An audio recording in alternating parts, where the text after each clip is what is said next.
Importing from China is a massive physical operation. Success requires initiating a highly precise international logistical chain that spans thousands of miles. To navigate that chain, we are going to build your supply chain step by step.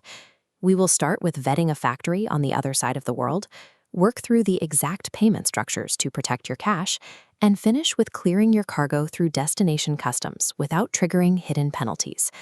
Before you contact a single supplier, you have to establish your legal foundation. Commercial importing requires a registered business entity.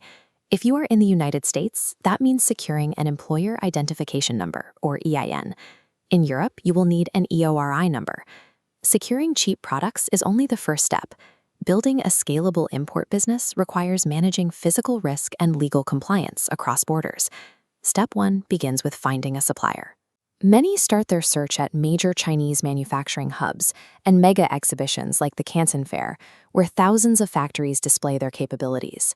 But zooming in from those polished trade shows to the dense, chaotic component markets reveals a highly fragmented landscape.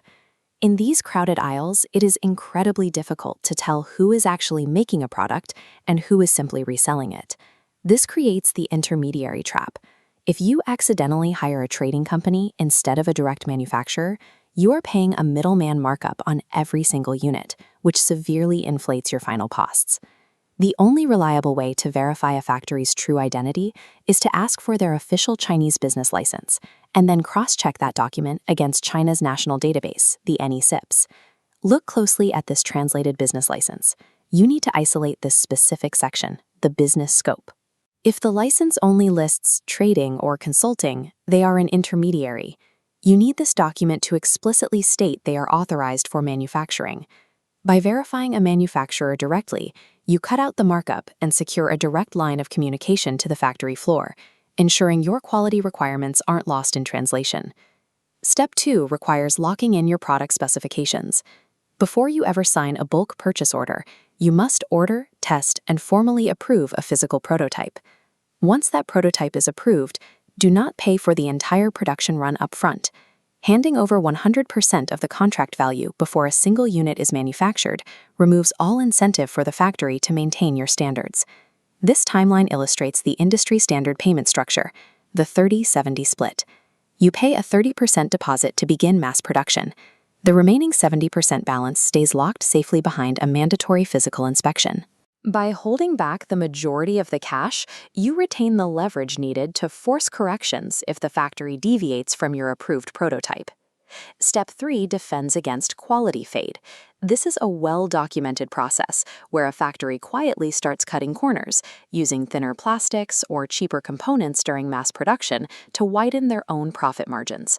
To prevent this, you hire a third-party agency to conduct a pre-shipment inspection, or PSI. This happens directly on the factory floor when your order is between 80 and 100% complete. Independent inspectors physically verify goods against your initial prototype. They confirm dimensions, test electronics, and perform structural stress tests. The timing here is critical. This inspection must pass before you release that final 70% payment, and absolutely before the cargo is loaded onto an ocean vessel.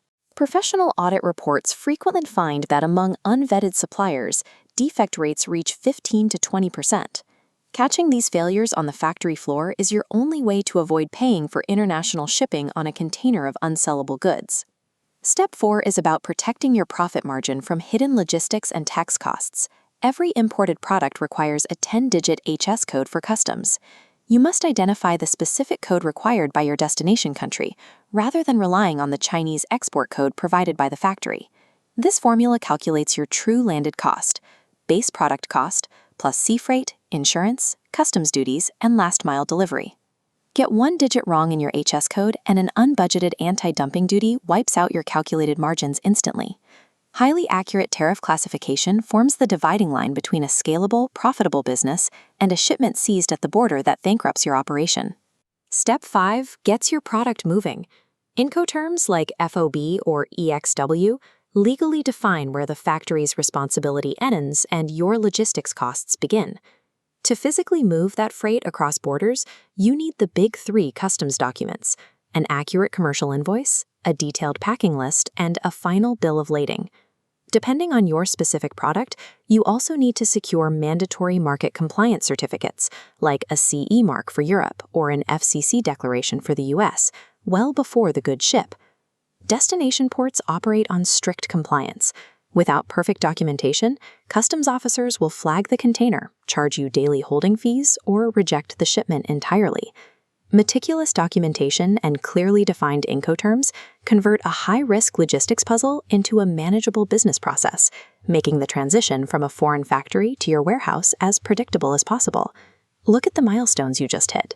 You verified the business license, approved physical prototypes, enforced an inspection, calculated landed cost, and cleared customs. By executing this specific framework, you bypassed the exact traps and hidden fees that routinely bankrupt amateur importers. You now have the practical ability to tap into the world's largest manufacturing hub and build a profitable, risk-adjusted supply chain. To plan your first commercial shipment, access the actionable checklist and duty calculator linked in the video description below.